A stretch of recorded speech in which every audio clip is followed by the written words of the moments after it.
Hindus were very much obsessed with different states of mind, just like we are now very much obsessed with different states of matter: fourth state of matter, fifth state of matter, fourth state of time, second state of time, third state of time. So this kind of madness actually drove Hindus, and Hindu scholars talked about fourth state of mind: sleeping, awake, dreaming, beyond these three. But why this is so important? Turiya state of mind is a state when all your identities disappear. And that's why it is so exciting that I have many different anirbans inside me. And I did talk to them, I discuss about them, and I evaluate the universe around me with different perspectives, with different anirbans.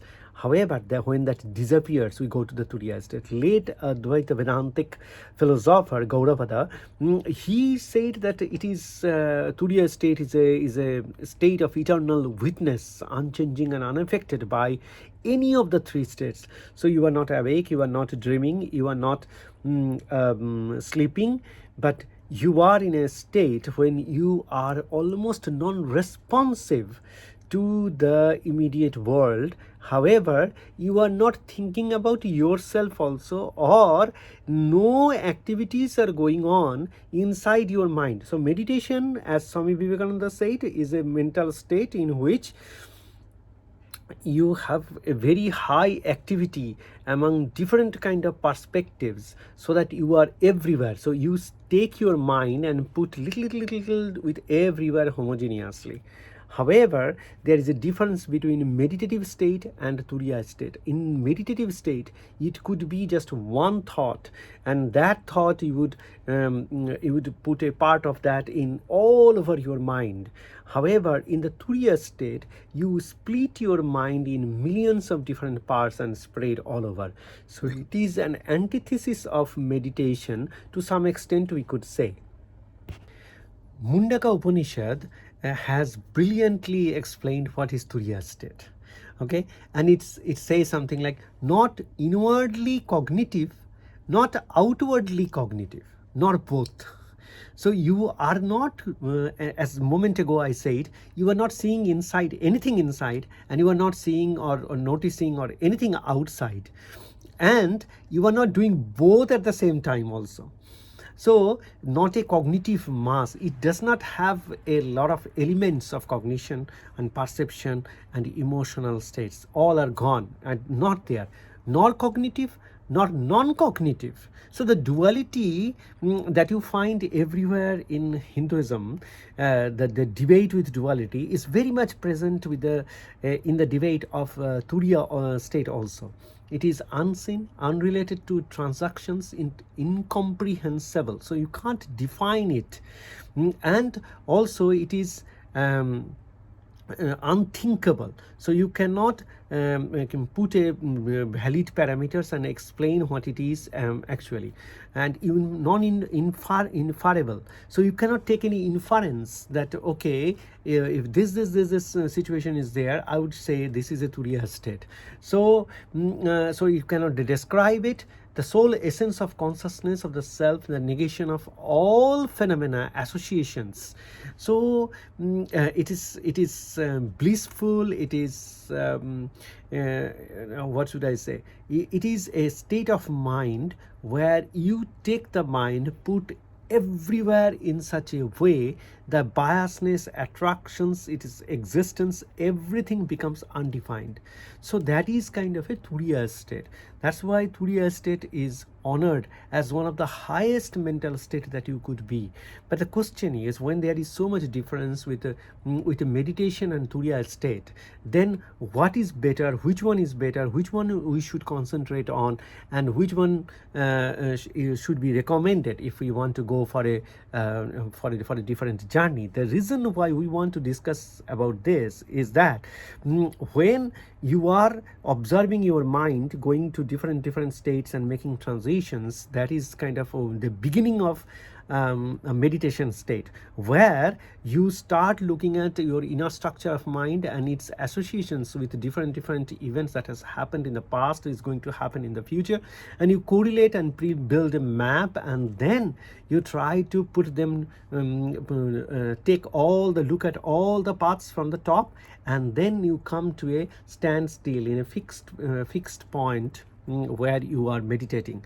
On the other hand, in Turiya state, you take the you split the mind into every single parts or all the associations of the universe in such a way you cannot place your mind at any particular place. So your journey begins not by looking into every single events, but undefining, derecognizing every single associations that could be there.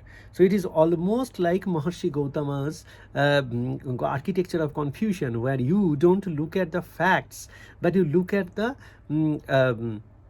confusion when you want to solve a problem, and you go inside a confusion, inside a confusion, inside a confusion. This is almost like neti kind of a situation, where you find out the association and you say no, there is no association, and non-association is also you are providing. So that is not neti. So difference between neti, difference between meditation, and difference between Turiya state is the following. So neti, you discard. Meditation, you accept, build the path. By discarding all the possible choices, what you find out is what is left, what cannot be discarded. But in Turiya state, you negate the association, you negate the disassociation. So it's a superposition state to the perfect sense. So in quantum mechanics, if you have studied superposition or entanglement, Turiya state is the best example. If you look at several thousands of years of definitions, especially Mundaka Upanishad verse 7.12 that I have just explained above. If you look at that, you can find that that I will be everywhere, I will be nowhere. I cannot be defined there, I cannot be defined here. I am neither inside nor outside, nowhere, but everywhere. So this is neither negation nor association, but it is a fusion of everywhere. So sarva bhutesu. So you have to go everywhere, and then you need to you have to get into the Turiya state. 2 points, if I don't say in the end, then in Turiya state, describing Turiya state will remain incomplete. The first thing is Brihadaranyaka Upanishad, where from 4.3.32, where they say that your mind in a deep conscious state slowly moves towards Brahman. So Turiya state is a state where you unite with everything, you disassociate with everything, and that is the tiny little path between nothing and everything, that pathway that takes you to Brahman. It is the most beautiful description that I have got, which path to take. I am an ardent follower of Swami Vivekananda, but I never found such a beautiful description, that everything and nothingness have a tiny topological path. So I heard about topological invariance in mathematics, but I could never believe that it could be the part of Brihadaranyaka Upanishad, telling Hindus that how you reach Brahman, because that is the biggest goal of a Hindu, right? And in Chandogya Upanishad in 8.6.1, it talks about that dissolving all the identities. So it is, you take this type of Anirban, that Anirban, this Anirban, everything, you dissolve, and in the emotion, perception, cognition, there you bring the identities, you dissolve them, mix them, and then identityless. So this is also another part in Chandogya Upanishad that haunted me, that sometimes you dissolve all the all definitions in this. It's almost very similar to the discussion that we started with Mundaka Upanishad. But in case of Chandogya Upanishad, it is saying that self identities you have to dissolve. So in this sense, compared to Gaudapada's Karika and the Brihadakaranya, Brihadaranyaka Upanishad and Chandogya Upanishad, Brihat Aranyaka. I mean, this is how it should be pronounced. In these two cases, we get to learn that between everything and nothing, there is a tiny little topological path, and that invariant is a path towards Brahman, and dissolving your everything, your all identities, yourself, and amalgamate into an identityless universe is the path towards Brahman. Thank you.